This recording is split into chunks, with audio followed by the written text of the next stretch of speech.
I'm ready to receive whatever happens after I say this prayer. Welcome back to my channel.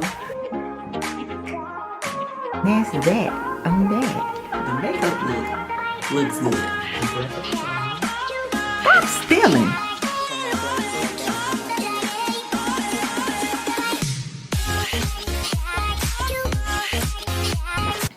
Hey guys, welcome back to my channel.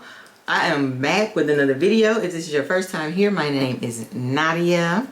So something that I wanted to talk about really quick, because this conversation came up and I was like, I should make a video about that. But so as you can see by the thumbnail or the title of this video, 2.5 engagements. I know y'all thinking like, what the heck is a half engagement? I'll tell y'all in a minute. Well, the half engagement was the person asked me to marry them before buying the ring, thinking that if they asked me that it would make me like want to be serious in the relationship that I wasn't ready for at the time. So, but this video is about the 2 failed engagements that I had, and you are probably wondering, Nadia, why are you making this video? Well, I am making this video because I know, like, I feel like we all go through things, and I'm giving you this timeline like this in these situations because I feel like knowing this will help you guys possibly help someone through what they may be going through at this moment or whatever. So a lot of times we get in relationships and, you know, we fall in love and we have all these feels and everything, and then the relationships end up not working. When we're going through the situations, of myself included, when they are bad situations or when you are heartbroken or whatever you may be feeling, it's hard to see the other side of the rainbow almost all the time. But there always is another side of the rainbow if we could just get through the storm.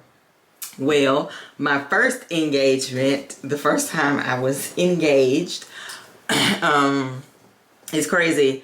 We were in a relationship, I think, for like a year, and then he proposed, and like I said, you go through these things and there is literally, you know, when we go through heartbreak, we can't, like I said, we can't see the other side of the rainbow, but there is always something on the other side or something outside of the hurt and pain that we go through, you know, that like, this is the reason why you're going through what you're going through right now.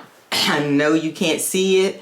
I know you don't feel like there's going to be any purpose behind the pain, but I promise you there always is. And I'm talking to myself too, because I went through a situation some years ago that crushed me. Like it wasn't even the situation that crushed me. That's neither here nor there. But I didn't see on the other side of the rainbow when I was going through that situation. Like, I was completely blinded by the storm that I was in.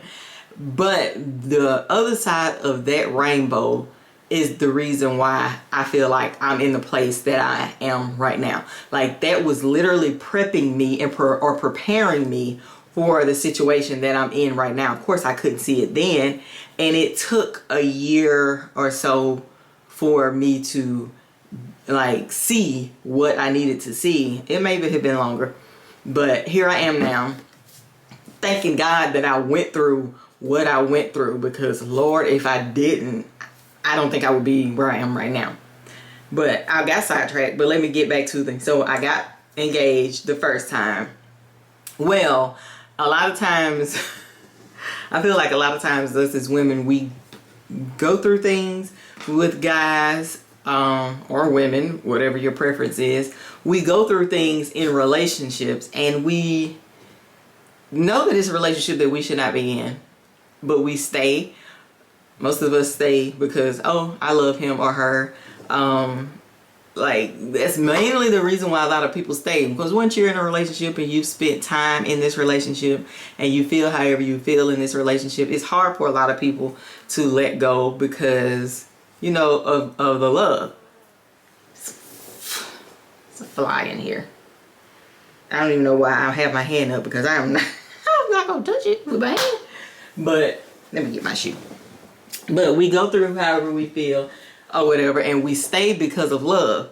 But the situations that I have been in have taught me a lot, and I'm sure just like you guys. The first time I got engaged, we were together for a year. Now, mind you, when we got engaged, of course, we were still in the relationship or whatever. But the night we got engaged, I'll never forget it. The night we got engaged, when he proposed to me, of course I accepted because we were in a relationship, and it was like, how can I say no to an engagement from the person that I'm in a relationship right now or whatever. All of this went through my mind like within a matter of seconds. So of course I was gonna accept it and say yes. But when he proposed, my first thought was, and like it was like I could hear God talking down to me. My first thought very quickly after he proposed was Nadia. Well, I'm not gonna say my first thought, maybe it is my first thought, but the voice in my head said, Nadia, this is not your husband. It was, when I tell you, it was like somebody was literally sitting on my shoulder and said, Nadia, this is not your husband. Of course, I didn't listen. I was younger.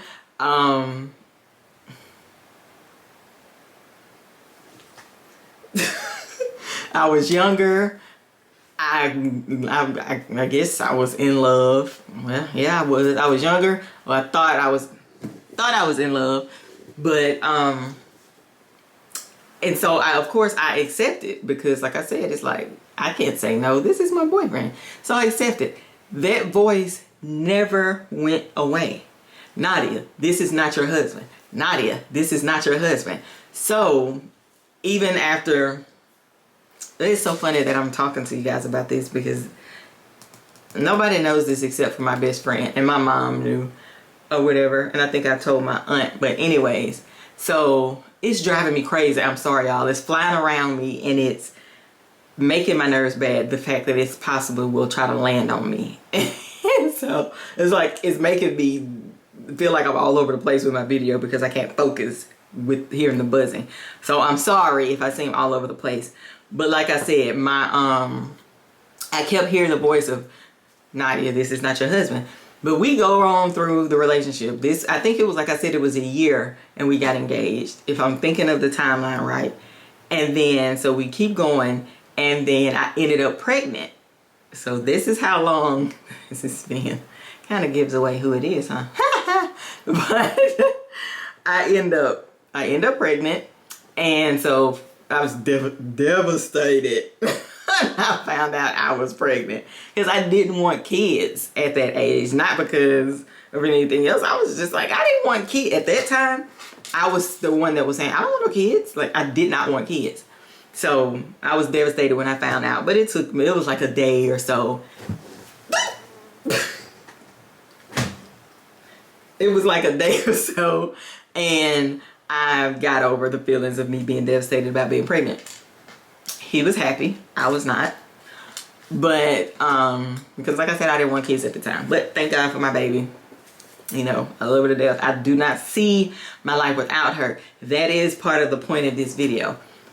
Part of the point. So, like I said, I ended up pregnant, and then I went through my 9 months, my full pregnancy, and we went through some stuff. And when I tell you, after in the time of me being pregnant, all I could think about is, after I have my baby, am I really going to be dealing with the same stuff or going through the same stuff that I was dealing with before I got pregnant or anything? All I could think about is how my life was going to be now that I have a child. And so I had my baby, and 3 months after I had her, I left him or whatever. I was done. I was like, it's either you or her. So of course it's her or whatever. It was like, there was no thought. Like it's like mentally I was preparing myself and didn't even realize it when I was pregnant. it was like I was pulling further and further away mentally. And I honestly didn't realize I was until after I had her, and I was like, I cannot do this. I will not do this with you or anybody else. I was done. Like, you can't touch me, you can't kiss me, you can't anything, because I'm so done. I was not hurting. I didn't have to go through the emotions or the feels of being sad, even though I was the one leaving. I didn't have the, oh, we've been together and now I'm going to leave him and feel alone. I did not have any of those feelings. We broke up and me and my best friend kicked it for the next, I think, year. Like, literally. For those of you that are from here, this is when Club Illusions and Mustang Salads and all that was open. So, honey, I had no cares in the world. I was in the streets, literally. Like, every Friday and Saturday, I was at the club, and we was hanging out every other day through when we weren't in school or weren't working. So, in that situation, my sunshine, like, the best part of that came out of that situation, of course, was my baby. So, or whatever. So she, like, I went through, God, I could give you guys some story time on the stuff I went through with him, but I don't want to seem like I'm throwing anybody under the bus or anything like that. But the story time that I could tell you guys on that situation, oh my God. But it's my story to tell, but I don't think I'm gonna do that. But so yeah, so the good thing that came out of that situation was my baby. So that's what I'm saying. Like, we hold on to things, and there's a lot of things we hold on to people, and there's a lot of people that aren't meant for us to hold on to. But there are parts of that person or things out of the situation that we're meant to leave with. So in that engagement, in the voice I kept hearing, Nadia, this is not your husband. It was 1000%. It was 1000% correct or whatever, because the only thing I was supposed to take out of that situation were lessons and my daughter. And I learned so much after getting out of that situation or whatever. So it's like we have to, like, I know we fall in love, I know we have feelings or whatever for people, but a lot of people that we hold on to, we really have to be strong enough to be like when we hear those voices in our head, be like, I know, oh man, I'm 12 minutes in, y'all. I know I'm hearing these voices, but I don't want to hear these voices. Like, we really have to listen to the voices, because the voices are there to save us. Voices, God, intuition, whatever you want to call it. But at that time, I heard a voice. I literally could hear it. It's so loud. Nadia, this is not your husband. Now, it took me almost 2 years to follow the voice, but this is the crazy thing. In that time after being engaged, I did not plan the first thing to get married. I didn't look at a dress. I didn't do anything. So it was like, and then maybe I feel like I'm young. I don't know, but I still accepted it. So I still could have been planning, but I never did. I did not make a plan on anything. Neither did my mom. She didn't plan anything. She didn't try to, and the way my mom was, she would have been on that. She did not. She didn't try to plan anything for, or it was so crazy. Of course, I can see that now or whatever, but it wasn't that obvious back then. So the second failed engagement, I'm much older, of course, when I get engaged the second time. And again, clearly, that engagement wasn't meant for me either.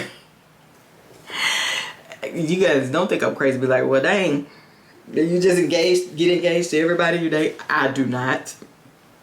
I have been proposed to and not accepted. Like, it's just, I was 20 the first time, and then the next time was, I'm only saying the ones that I actually got a ring, not the ones who proposed or who we talked about it, or who proposed and didn't buy the ring, but I mean, who asked about the engagement but didn't buy the ring. I'm saying the ones that I actually had a ring. So the next one was years and years and years later. Years and years and years later. Or whatever. So the next engagement, we're dating, and we actually got engaged pretty fast because, and I feel like he proposed as fast as he did because we dated. We were like girlfriend and boyfriend. Actually, we were girlfriend and boyfriend after, like, we were girlfriend and boyfriend a long time ago. It doesn't matter. So a long time before that, we were we dated before. So, and in his head, he claims that, you know, like when he's ready to get married, he's going to come back and find me. Maybe that's the story. Maybe it's not. I don't know. But he did. He came back and found me. And we dated. And then we got engaged. And like, I didn't hear the voice that time. Not yet. I eventually did hear it. But I didn't hear it as early as I heard it with my first engagement. Like the first time, like I said, the night he proposed, I heard it. But the second engagement, I didn't hear it the first time. So in the second engagement, I am going through the process. I'm going through the engagement or the relationship, and I'm happy. I moved away to a whole nother state. I'm happy. I'm going like, oh my God, I'm engaged. My ring is beautiful. Like all of this stuff. So I'm going through this process normal, but another thing that is similar, oh my God, it's driving me insane. Another thing that is similar is that I never planned anything in the wedding. Now, where I wanted to get married, I wanted to get married in Destin, but it wasn't me saying, oh, I'm engaged and I want to get married. I've always said when I get married, I want to get married in Destin. So that was just the thing that I've carried over for years, even before I got engaged. So that was the only thing I guess I kind of knew in my head, and that's because that's something that I've always wanted. But at the same time, I was like, we're way up here. I don't know if I want to have us to travel all the way down there to get married, because we were in Tennessee or whatever. I don't know. I was just thinking that way. So it was like a thought, and I was like, well, maybe not. But I think I looked at a dress once, and it's because it came on my timeline on Facebook, I think. But my aunts would tag me in dresses and stuff like that, and I would kind of, I really didn't take it serious when they would tag me, because I don't know, it was just something in me that wouldn't allow me to. But I really wasn't realizing what I was doing by not taking it serious. I didn't really think that hard into it. So, like, I went to a wedding when I was there, and still two or three weddings within the time I was living there, and I still kind of just let it, roll off my back. Even at one of the weddings, they was like, hey, shoot, y'all can just come on up here to the altar and we can have a double wedding. And I was like, you're so funny. I don't know what I honestly think it was God, like, with his hands on me, like, I'm not gonna let you do this, and I know you're gonna listen. So I'm going to keep my hands on you until you get out of these situations that you're in. So I'm there, and I'm like not planning anything. And then, like, I don't even think it wasn't a year yet. Like, some time goes on, and I start feeling guilty out of the blue. Like, literally out of the blue. One Saturday I woke up and was just crying. Because I was like, what am I doing? Again. So I'm like, what am I doing? Then the voice, Nadia, this is not your husband. And I'm like, oh crap. So this time I'm like, I literally said, why are you just now saying this? And I've moved all the way to Tennessee. But I was talking out loud, but I wasn't talking to a person. I was talking to God, I guess, because it was months later when that voice, maybe like 7, 8 months, 9 months later, maybe 10 months, somewhere in there. It was like almost a year later when the voice finally clicked in, or I finally heard it out loud again. Nadia, this is not your husband. So this time, like the first time that happened, when it happened, I didn't feel guilty or anything like that. I really didn't have any emotions behind it. But this time when it happened, I had a lot of guilt behind it. Like, to the point I was calling my best friend all the time, almost every day, crying, because I'm like, what am I gonna do? I've moved all the way up here, and I'm just telling y'all all my business. But this is in the past, so it doesn't matter. It's lessons learned, you know. We live, we learn, and I do not regret either one. That's the point of me, one of the points of me doing this video. So I called her almost every day, and I'm crying because I'm like, what am I gonna do? I have moved all the way to Tennessee. I drug my baby up here. I quit my job. I had to take her out of school, put her in a whole nother school. I uprooted my whole entire life and moved here. And here it is, not even a year later, and I'm crying because I heard a voice that said, Nadia, this is not your husband. And I can actually feel it this time. I felt that that was not my husband. That's where the guilt and the tears were coming from, because all I could think was, I have done all of this. This man proposed to me, and I'm here, and I'm going to have to break his heart some kind of way, because I will not walk down this aisle and I know this is not who I'm supposed to be with. Now, mind you, the entire time I'm feeling this way, I was like, I can't do this to him. I can't break his heart. I know he's going to be so hurt. He hasn't done anything to me to deserve this, but I can't help how I feel. I'm not supposed to marry him. He deserves somebody else that actually wants to marry him. Why did I do this? Like, I beat myself up for weeks and weeks and weeks, and because I felt I could not handle the guilt, so I was constantly crying, constantly. And one day I prayed and I said, Lord, and when I tell y'all, if you ask, you shall receive, because I prayed. And when I say I prayed, this was a hardcore, I need you. I'm not just praying because I like to ask you for stuff or whatever every day. This was a hardcore, I'm ready to receive whatever happens after I say this prayer. That's what kind of prayer it was. So it wasn't like one of those, I'm gonna pray for it, but then when you give it to me, I'm gonna close a blind eye or whatever. It wasn't one of those. It was I really am ready to receive it. So I said this prayer, and when I said that prayer, he said, okay, now she's ready. So I'm going to give her what she's asking for. And that he did. I was prepared for it. So in that time, I received a phone call, literally like maybe a week or so after I said the prayer.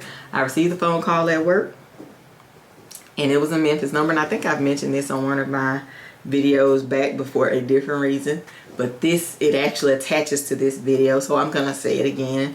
But I received a phone call while I was at work or whatever, and it was from a 901 number, and it was a girl. I didn't answer the phone. She called. She left a message. So long story short, I went to the bathroom, checked the voicemail. It was a girl telling me that we needed to talk, to call her at this number. So I did what I had to do, got off work, I left, I called her, and she pretty much told me that they had been messing around. I was the fiance, she was the almost girlfriend, or in her head, girlfriend. So we're talking or whatever, and I'm the whole time is like, I did not shed one tear. I was laughing but pissed at the same time, like that mad laugh you do, like this dude really played me. Like, so I'm like tripping because I'm like, you moved me all the way up here 6 hours away just to cheat with somebody that lived 10 minutes away from you. Like, for what?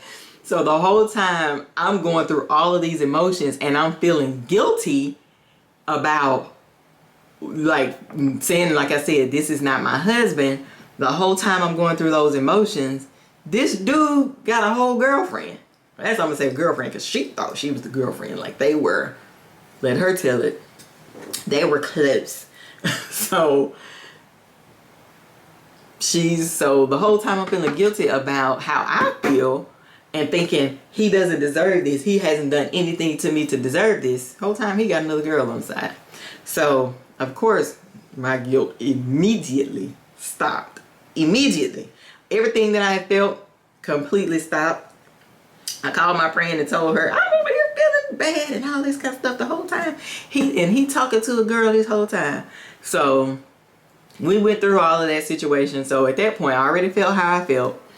And then I already felt how I felt, like as far as the guilt. And then I, felt how I felt after she called. And then, like I said before, within that time, my mom passed away. So that was it for me. I did not care. I was done. I didn't care what it looked like, what anybody thought, what anybody had to say. I was done and I was coming home. So in that situation, that failed engagement,